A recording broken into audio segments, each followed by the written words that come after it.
Welcome to Beyond the Riverwalk, the local weekly podcast that brings San Antonio's most remarkable people, places, and events directly to you. All links discussed will be in the show notes, so sit back, relax, and join Kevin and Melissa Barron as they ask the questions that you would. Now, let's get the conversation started. Hello, everyone. Welcome to our show. My name is Melissa Barron, and joining me today is my husband. Hi, I'm Kevin Barron. And with us today, we have a wonderful guest, Miss Raeme Greer, who's just started a new service called Raeme's Transition Services. And welcome, Raeme. Hello. Thank you for inviting me today. You're very welcome. Thank you for coming. And we'd also like to find out more about what you do. Give us a little bit of your background and how did this business get started? Okay. I'm originally from California. Don't hold that against me. We won't. I started working in group homes. So I had 3 different levels. Back then, it was called level 1, level 2, and level 3. So they all had differences, different challenges, different expectations from the parents. These homes were owned by the members were parents. And so that's who I had as my supervisors. Later on, when I did transition, I had 5 kids that I adopted, and they started to become teenagers. I noticed that there weren't a lot of services. So playing forward several years, I worked for the state. I had a contract, and I did the same thing that I'm doing now, but with a lot more paperwork. And it was really bogging me down, and I couldn't do what I really wanted to do. So now I have a company of my own. I have transition services, which is Raeme's Transition Services. My own mother is my head instructor, and we pretty much have worked together since I was a teenager. So we work very well together. I am hiring more people, but I'm looking for people with a heart and that I could really trust. For us, the education really does matter, but I prefer 5 or 10 years of experience. So my camp is at Poets Walk Memory Care, and I have a few other places lined up, but Poets Walk is where my heart is. I also work with Alzheimer's patients.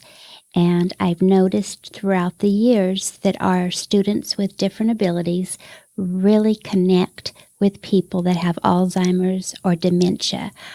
We are doing so well with this awareness that another company called Poets Walk in Maryland is also having this program. So it's really coming to light, my vision.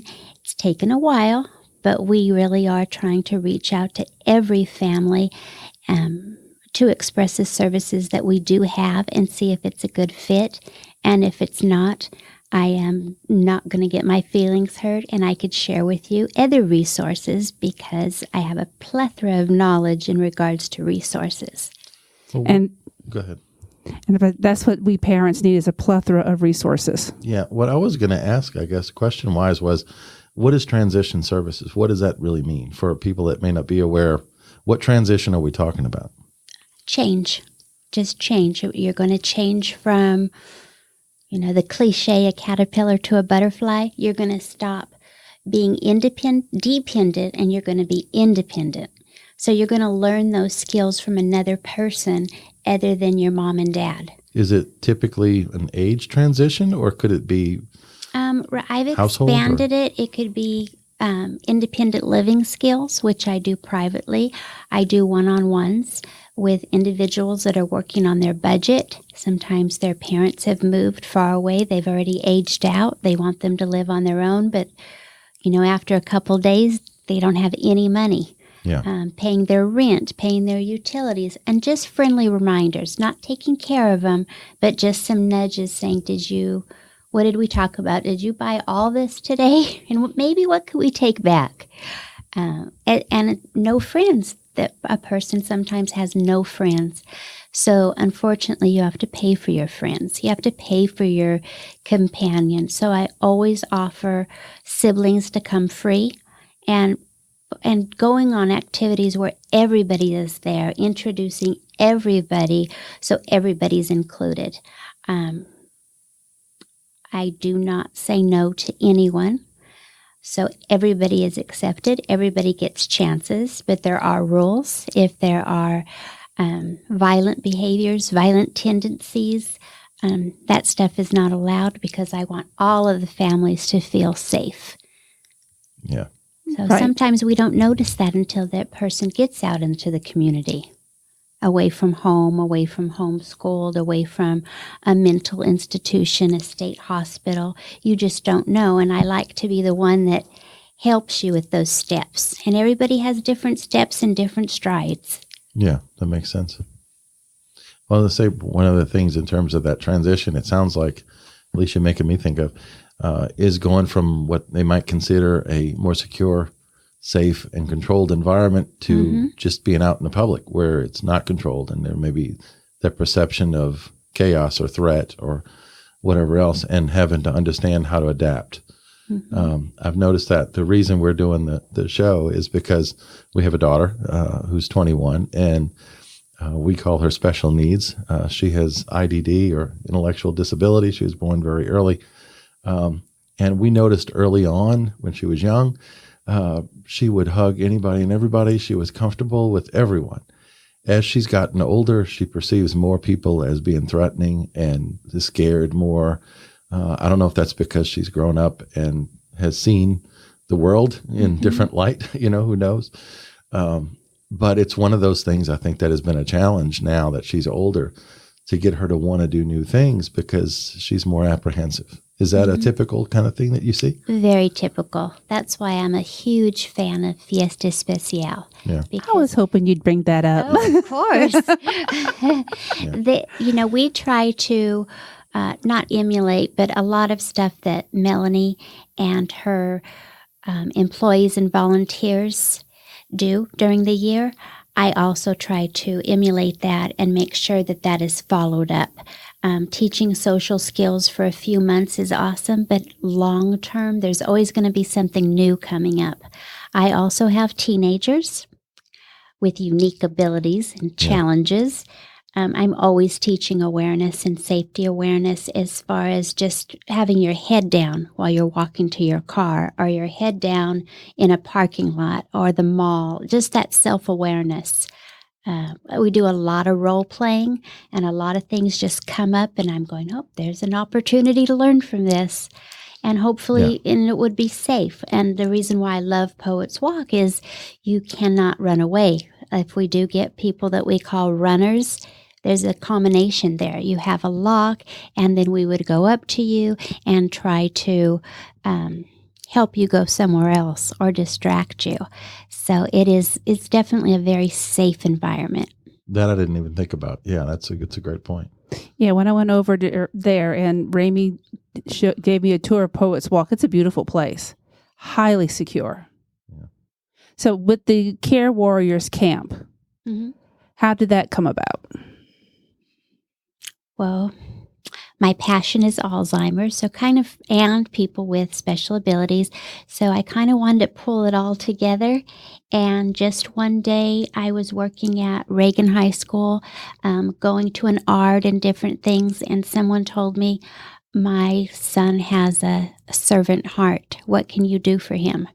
And it just like, God told me this, and I'm going to try it.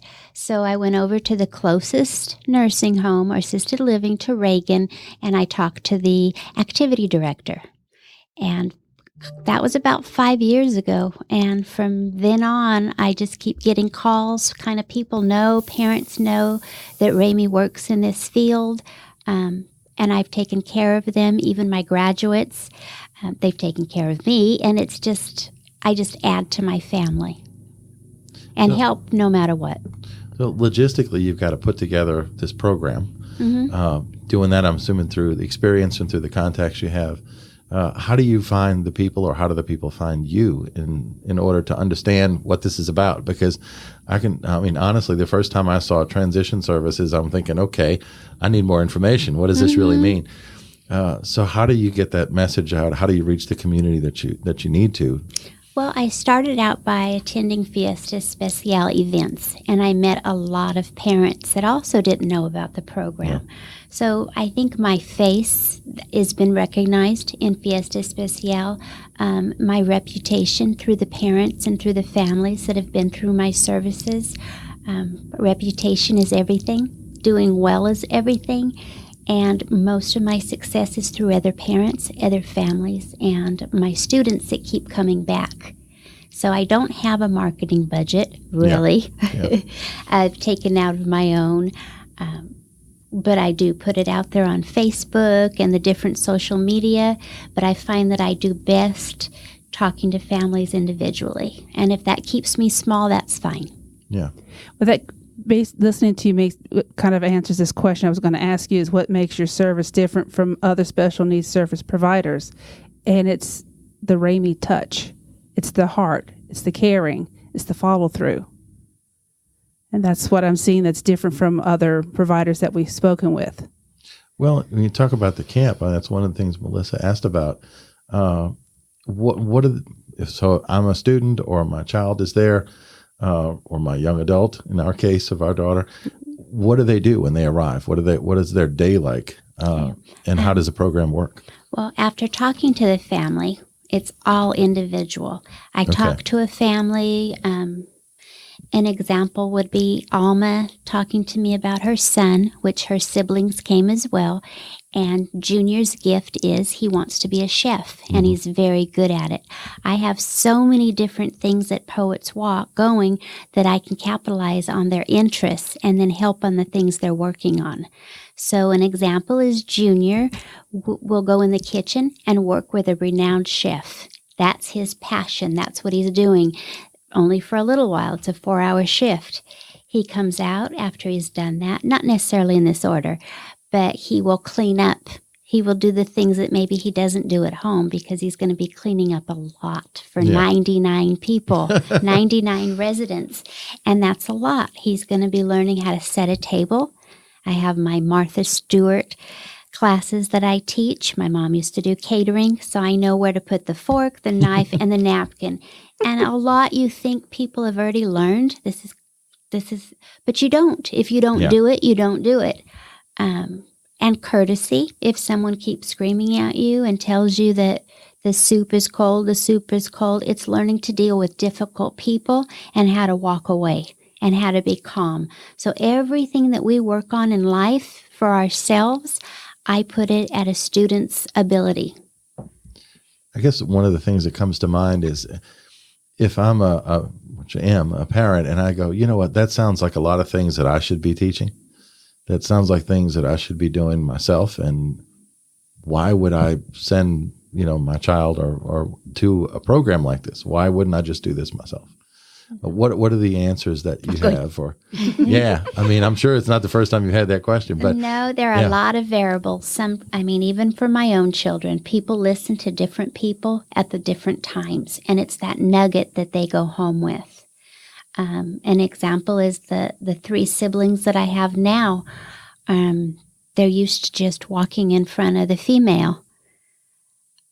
And that's maybe accepted. But for me and my standards, I'm very old school, is you stop and you wait for me to walk through. Mm-hmm. So the common courtesies that are sometimes it's very comfortable at home, and then you're all of a sudden teaching somebody how to do something. They're like, Mom, Dad, what's with you? What book are you reading? It's real hard to follow what I teach. But you get to it because I will text you, call you, no matter what, and say, this is what we learned today. This is what we're working on. And you try to follow through the best you can. I think we need to enroll our daughter. Yeah, it's something to think about, isn't it? Yeah. There is, I'd love to have your daughter. Well, she's ideal for what I do. She's ideal because she has everything from you both, but I think she would advance higher if she could learn to be more independent. And she cannot be more independent just learning by parents. Absolutely. Well, being under our wing, we don't want her to stub her toe. We don't want her to sneeze wrong. Of course not. We don't want anything negative to happen ever. And the problem with that is I've learned, I'm coming up on my 50th birthday, I learned so far recently that I'm not going to live forever. And that is scaring the daylights out of me. So the biggest hurdle I have in my mind is getting past now what, so our goal, I guess, partly Melissa and us doing the podcast is to understand what we need to do to prepare for her future. And it sounds like the very first step, at least at this age for her, is to learn that independence. It may not be certain little life skills that maybe she already has because she's older.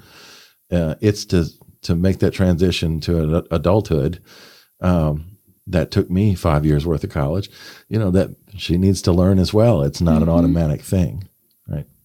Right. Yeah. Wow. Yeah. And a lot of my challenges are how our children are being raised at home. The norms in one family might not be the norms in the other, might get you terminated. And that's always my focus is the vocational side. Pretty soon you're going to be out of a group home, out of being cared for. Now I want you to learn to care for somebody else. You see Miss Franny dropping her jelly beans, you don't just walk by. You pick up those jelly beans and you ask them, can I get you some more jelly beans? Because those jelly beans are dirty. Right. Just different things that are vocational, but you might not think they're vocational. Well, so I always offer families to watch me for a day or to come over for a day and actually see what I do or what my mother does. I was listening to you. Just in that little description you gave, there's a lot of decisions that someone has to make in that little process. Yep. Is it a norm that I should help? If I do help, what should I do with these things? Do I need to get more? And Does how this do you person process? want me to help? Yeah. There's a lot in that little thing, and you don't think about that on a day-to-day basis because it's just, because it comes natural for us. well, once you learn it, it's natural. Right. Some people just haven't learned it yet. Right. It's all teachable, just at different stages of your life. That's why I don't force people to go into the program. I don't force children to stay or teenagers to stay because it just might not be the right timing. And that's okay. You can come back. Or I'll find you another place where maybe you'll like better. Yeah. Yeah. It all depends on fit. What are some of the most common challenges? What are the things that if I'm sitting at home listening to this and I'm thinking, oh, my child has this thing, is this really common? Is this not? What do you typically see for new students? What are the original hurdles maybe that are common, or are there? Oh, there are, but not a lot are common. But what I've been getting the last 5 years are the phones and the right to have your phone. And are you going to put it in Miss Rame's purse or Miss Rame's locker because it's not acceptable? I'll have students that get asked to leave from a kitchen area or from a lobby area because they're not doing the work. They're looking on their phone. Soon as I turn a corner to go help someone else, they have their phone back out. So if a parent says it's their right to have their phone, I want them to check in with me every 30 minutes, probably not going to work. Yeah. Because it's a 4-hour shift. Well, and that's not independent either. Yes, Yeah, but some parents want that. So I just help the parents maybe go 40 minutes, maybe go 50 minutes, but ideally only during your lunch break and just half of your lunch break because we're going to talk to each other. So that's probably my biggest challenge the last 5 years is technology. Yes, technology is what's caused that. And that's not unique to kids with different abilities or special needs, right? That's right. common to all of us. And if they see other staff members utilizing their phone or making bad choices, they'll come up to me and say, hey, how come nurse so-and-so is on her phone and this, that, and the other? So I'll take them to the nurses and say, could you show what you're doing on your tablet? And it will be because of work. They'll have their cases and their information on their tablet. So I show them the difference. She's not playing on her iPad. She's writing her case notes in, and that just fascinates them. The different things we could do with our tablets and our phone that doesn't necessarily have to do with social media and having that kind of relationship with people that you're not seeing or engaging with. Mm-hmm. Yeah. That's one of the things we're having. We our daughter likes to do Pokemon Go on her phone, so she's really not a texter. But if you tell her to put her phone away, she will. You know, it's usually just to pass the time when she's quote unquote bored. But if she's busy doing something, you give her a task, she'll do it. Well, and she wants to do it right. It becomes habitual because certain people that I'm married to do the same thing a lot when they're watching TV at night. And I do it sometimes because... Sometimes? Yeah, sometimes. Because it's... Yeah, See, we all do it. It's I'm a habit, addicted to right? my phone, too. Yeah. But, and it's such a powerful thing. I want our daughter to know how to use it. I want her to know how to use social media, to not be scared to reach out to friends and contact them. And I don't think it's necessarily fear for her. It just doesn't seem like she has an interest in it. It's just not natural for her. She likes games and all those other kind of things, but she doesn't do the other.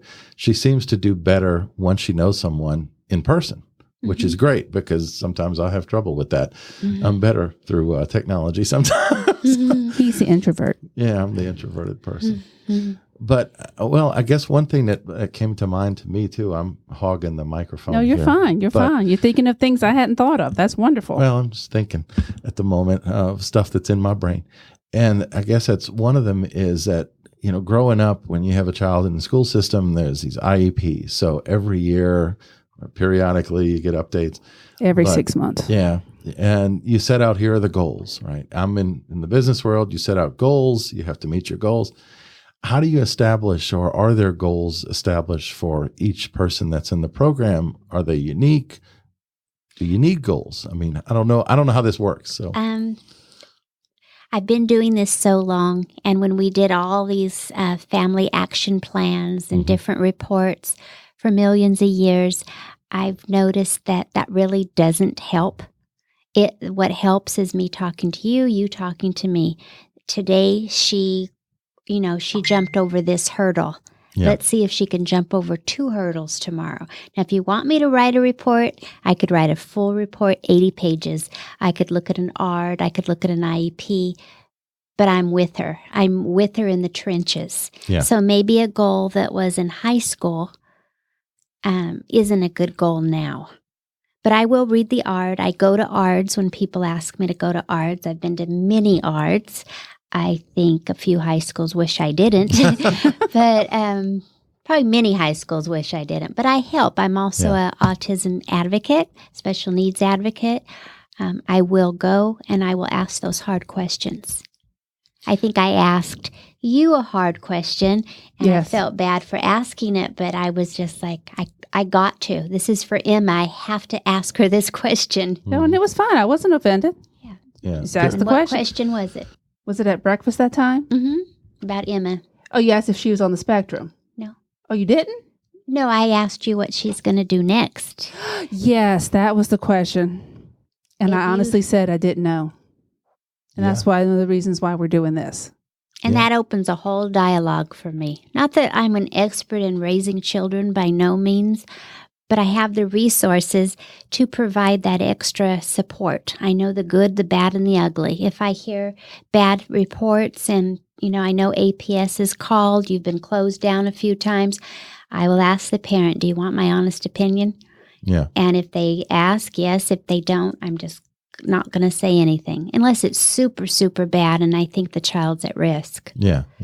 Or the adult's at risk, rather. Well, that's the thing in this case is, we know what Emma likes, but we don't know what she's fully capable of. We don't know what she wants to do. If someone would say, we'll take care of your monetary needs and you play Pokemon Go or you go to Disney World 24/7, she would be great, right? I would be great under those circumstances. I don't have a problem in the world with that. But at the same time, we don't know because what we've heard over the years is this diagnosis and this IQ rating. And, all those things tend to form in your head as, little, I don't know what you call it, little perimeters, little boxes. Little boxes. Yeah, that make you feel like, okay, well, the world was this big when she was born.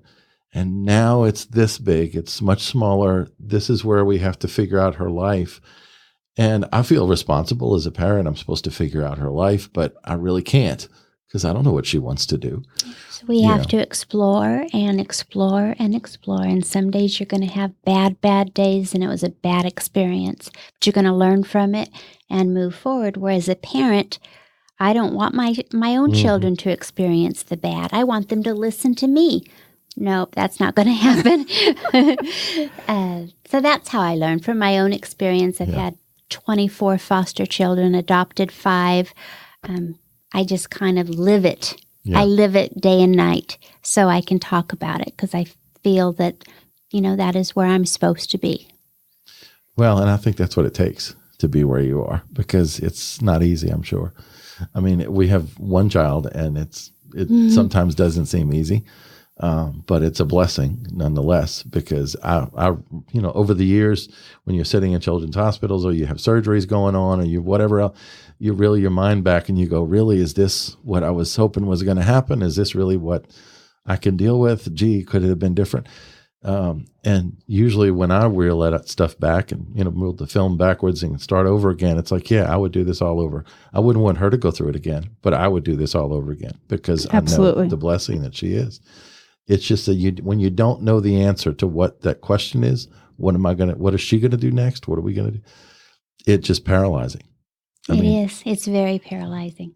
And that's the fear. And that's the thing with this whole show, this podcast, was that I feel like over our years, we have mostly been paralyzed. Not most of the time. We have done what we needed to do. We've gotten to all the appointments. We've done the assessments. We've tried to find every program that we thought could help. She's been in a lot of them. She's done, I think, amazingly well. She's done amazingly well with what she has and the resources she has. But at the same time, when it comes to making the big decision, I don't want to make the wrong one. So you don't make one sometimes. Not always, but sometimes. Or you push it off. Yeah, or you wait, well, we'll do it next year after this birthday. Or we'll do it after we, do that. Or we move to the new house. Or whatever it is. You just keep finding a reason instead of just saying, okay, Bite the bullet, let's do it. Yeah, her future is today. It's not a year from now. It's not 10 years from now. If she was 5 and we were having this conversation, I would feel less stressed because I felt like, okay, there's more time ahead. Well, now she's 21. So I'm feeling the pressure that we have to do something more for her. But there are people, I'm sure, that are listening that have a 5-year-old or a 1-year-old and are just as paralyzed or just as fearful. And they don't want to be, trust me, from my opinion, you don't want to be that fearful with, at this age. You'd rather do it then, trust me. When your heart can handle it. Yeah, learn as much as you can and find people like Raeme that can help.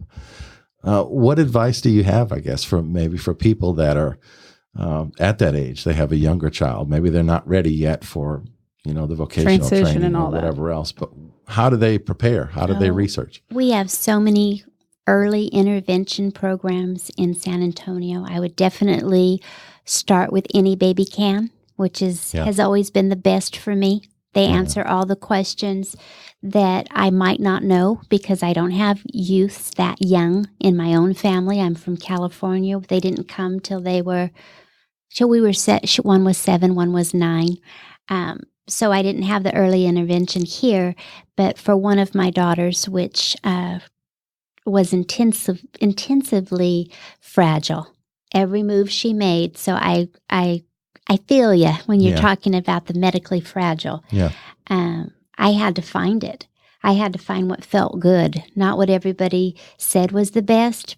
Just, I'm going to leave because this doctor's a little bit arrogant. I don't think he knows what he's talking about. Yeah. And I'm going to go somewhere else. And that's a tough thing, too, and because you feel like... That's just, you follow your heart. You have to follow your heart in this day and age and listen to people, listen to what they're saying and how they're feeling. And that's how you do it. And you both have done the most important thing for Emma. You've nurtured her. You've provided a house, food, and love. There are so many that I have that do not have love. They have, I'm embarrassed by my child. Take care of him. Do something. Or my child's not going to leave the room. I'm going to keep the door locked because he or she is going to embarrass me. So maybe you can come over for just a little while and talk to her, but I bet you won't get her out of her room. I have that student that's been with me for a few years, and we got her out of that room. We got her to our facility, but sometimes she goes back a little bit. Yeah. She regresses a little bit. She's embarrassed because her other siblings are at a university and don't have the same life she has. Mm-hmm. So we make the best of it there. She's like the head care warrior, and she's accountable. She knows she has to be there on time. She has to give of herself. And she's doing all that, and then her mind's not on what her sisters are doing or what other people are doing to get through life. She's preoccupied. And she feels very important because she is, and she's needed. Good. That's good. Well, that makes a big difference because that's what everybody wants to be. You know? Everybody wants to be needed and loved. Yeah. And it's hard because I think we tend to make fulfilling those two needs awfully complicated. And it doesn't need to be, right? Yeah, exactly. It doesn't need to be. We are overthinkers. Yeah. Well, I think this has been really helpful. Yeah, we're going to have Raeme back. It would be great. And you talked about Any Baby Can. We'd love to we need to talk to them as well. Mm-hmm. Yes. There's just the whole goal of the show, as I said earlier, is just to understand more about what resources are available, things that maybe we could have used when we were younger, when our daughter was younger, but also the things that are available now that you can plan for in the future. So you want me to try to wrap up a little bit? Sure. Okay. So anyway, I'm still microphone shy. Melissa, this was Melissa's heart to do this show, and she's working on the microphone stuff now, Yeah. But I'm just a big blabbermouth. But Normally he's not. yeah, take away the microphone and I'm not going to talk to anybody. But no, I think that's the whole idea for the show. And if you have suggestions for people that we should speak with, like Raeme, if you have contacts that you want to reach out to Raeme, we'll make sure that the information is available. Before we wrap up, one of the things that's out there that I guess we've been seeing through social media, Melissa, I know, has talked to you a little bit about, is this something that's a venture, something called Little Medical School? And Yes. This is separate from the camp that you're doing, right? It is separate, but of course, because it's my passion and there's Yeah. only one Raeme, I've tied them together. So makes sense. the program, I'm the program coordinator for San Antonio for Little Medical School. It is a STEM and an IDEA program. So we are in the schools. Please don't ask me what those acronym letters mean, but Okay. We know. he knows. I'll look them up. You know. Anyhow, The he is her husband, Mark, who's been sitting quietly in the Oh, corner. he waved. He keeps me level. There you go. So we're in schools already. We're going to Harlandale ISD. We've gone to San Antonio Youth and various places. When I came on board, I have included people with different abilities, which is unique. They're a franchise. There's several franchises all over the United States. Okay. But once you purchase a franchise, you're protected in the whole city. So there's no other people that can take over Little Medical School. And we have a nurse that's a pediatric special needs nurse. So she is one of the instructors that she can teach teens CPR, first aid, and obtain their CNA certificates. Really? We Okay. have veterinarian school. We have pediatrics that have the Mama and Me, the pregnant teens, just everything. So on the 29th, 30th, and 31st, we're going to have 2 classrooms, but they're going to merge together. We also partner with a nonprofit called Shelby's Treats, and they have different abilities as well. It is their new nonprofit. They're entrepreneurs for this year, and they graduated my class a couple years ago. So I like to include my graduates when I can. So we're all together teaching general medicine to children as young as 4 to young adults as old as 26. And the older ones teach the younger ones. And it just works out. It's always worked out for me because I'm right there. I'm not just sending forms over and seeing if it'll work. I'm going to stay there to make sure it works. And if it doesn't, some people might have to leave. So it's skills. but it's also, I guess it's practical skills, but you call it little medical school. Is it teaching them vocational stuff, or if they want to go into medicine down the road, if they're yes, typical or kids, just the basic life skills. Okay. Everything related to health and wellness. Like what to do if you sprain your ankle. Right. They do this thing called Stayin Alive. Ooh, ooh, ooh, Yeah. ooh, Stayin Alive. And you keep their hands on their chest, and the song plays, so you know the rhythm. You see the rhythm. You could hear each other's heartbeats. It's a different connection that we take for granted. Yeah. You know, what if an adult's out of the room and your brother's choking, or your brother's having, Absolutely. a seizure? You're in a grocery store, no one else is around but you and this lady that fell. You never know. And that now you have a little bit more knowledge. You could take care of yourself a little better, even from a bloody nose. Well, that makes it click for me. I think I understand now. Yeah. Because I was trying to understand, is it something that's more of a training thing for kids that want to go into that, or is it really a practical thing? And so it's it's both. One more thing to explore in your child's life that you might have not known. Well, and she also is going to have those skills. Well, we've got friends that and our daughter has had seizures, and you want to know what to do then. You've had, you got a parent, you're home alone with the parent, something happens to the parent. What are you going to do? Who are you going to call? Your heart races to 189 for no reason. Yeah, we've had that happen a while back. So things, that's true, because it's a scary thing. You have to learn how to deal with the situation as well as the skill. Mm-hmm. That's great. And we have mannequins, we have little babies, we role play, we have a lab room. So it's really neat. Everything is interactive. You're not reading very much. It's all hands-on. So it's up to your ability, your confidence level, really, because first aid and CPR I used to be so shy about. Now I could just grab that dummy and do whatever I want. But it took a lot of years. Well, I remember learning some of that as a relative kid. I was in Boy Scouts. Webelos before the Boy Scouts and Cub Scouts before. Mm-hmm. So that I didn't think about that, but you're right. I mean, we did learn some of that. At least I did as a kid, and I guess a lot of people did maybe through those types of programs. Mm-hmm. But you don't see that often anymore. No, you don't. We also work with the Girl Scouts to earn their badges with some of that stuff as well. Is there anything you don't do? Paperwork. Okay. Or billing. My husband does billing. Oh gosh, yeah, that's the fun stuff, I'm assuming, right? Oh my God. Well, I don't do cars. I don't do automobiles. I couldn't even change my tire. My dad's 80 now, 81. I'll still call him to change my tire. Well, you do what you're called to do. Yes, exactly. I call AAA. Yeah, exactly. Sometimes you call AAA. Oh, goodness. But what if you lived way, way out in the country? I'm always thinking with no of the cell what service. Yeah, with no cell service. That's right. Well, I think the big question that may be still in people's minds if they're listening is how do they contact you? Is this something you have to enroll in? Is it a set period of time that they enroll in for like a semester program? Or, how does all that work?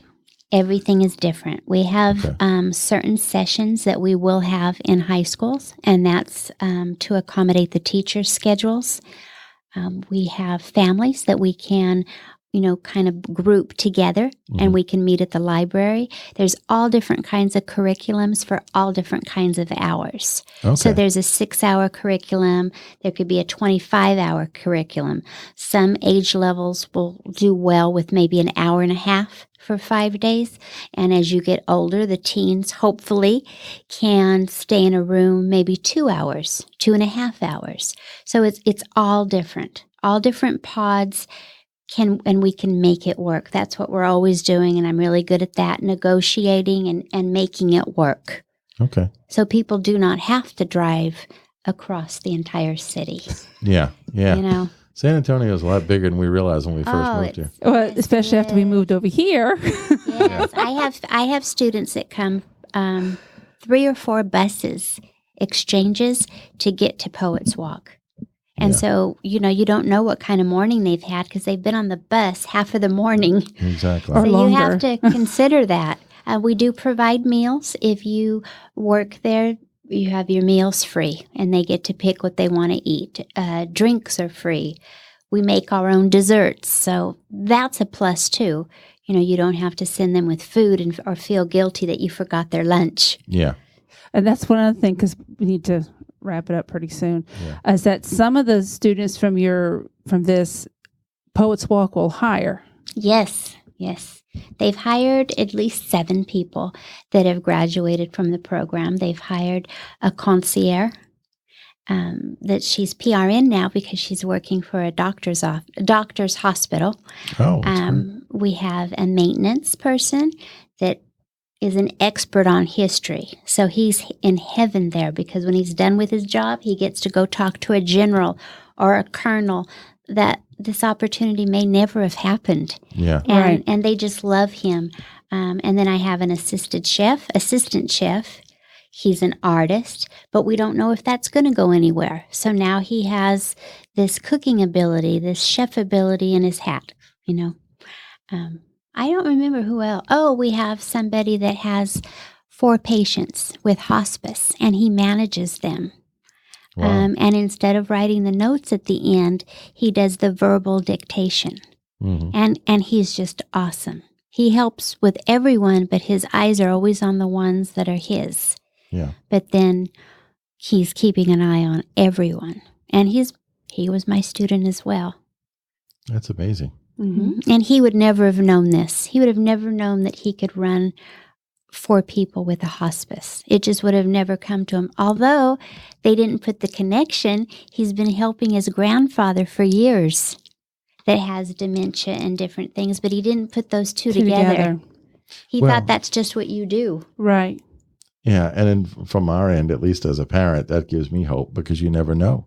Mm-mm. Right. You sit there and you look at a child that maybe you think has limitations, and it's you that's really probably drawing those limitations, Mm-hmm. and they're in your mind maybe more than they are in reality. Yeah, that's great. That really is. Well, how do people reach you? My cell phone usually is always on, and then my email, which is Raeme, RAEME, @Raeme.net. Okay. We'll make sure. That's hard to forget. Yeah, Yeah. we'll make sure we put all the links and stuff out Thanks there to when my we do the husband. show. He created the website. There's also a website and social media, but I'm pretty much always available. Well, that's good to know. And we'll like Kevin said, we're going to pass that along. Yeah. All right. And then once this goes out, we'll share the heck out of it. I know a few parents who will share the heck out of it as well, Yeah, Well, I think thank that'll you. be who great. are students of yours. And I go to support groups as well. I'm going to a lot of foster youth support groups, grandparents that have taken over custody of their grandchildren. I go to those support groups. I do try to limit myself, but the grandparents are always my heart as well. Well, 25, 26 hours a day worth of work is probably enough. That's what it sounds like right about now. That's why my husband takes me on vacations. We are going to Cancun this month, so I will not have a phone for a few Well, there days. you go. Good. How did you get her to unplug? Yeah. Mark said it's difficult. Yeah, you just got to recharge every once in a while. That's That's right. for sure. Yeah, I feel it. Good. Well, thank you for doing this. And Thank you very much. And we'll for have you having me. back because Yeah. there's a lot of Good. stuff we haven't touched up on. And maybe this will spark comments or questions. Then we'll have you back and we'll just maybe do a Q&A from Q&A. other parents. That would be a great idea. Oh, I'd love that. Yeah. So thank you also, everyone, for listening to the show. This is one of our early episodes, so we appreciate you sticking with us as Melissa and I learn our way around the mic for this one. Yes. We have done other podcasts, but this is one that's close to our hearts for an obvious reason, because of our daughter. So if you have questions out there for Raeme, please contact her. And again, go to the show notes. You can find them out there, and that'll have the information you need. If you have ideas for guests, please be sure to contact us as well, because we would love to have other folks around Texas on the show that we can ask questions to that might help our daughter as well as your child. So at this point, I'll just kind of wrap it up by saying you can reach Raeme at 210-844-5988.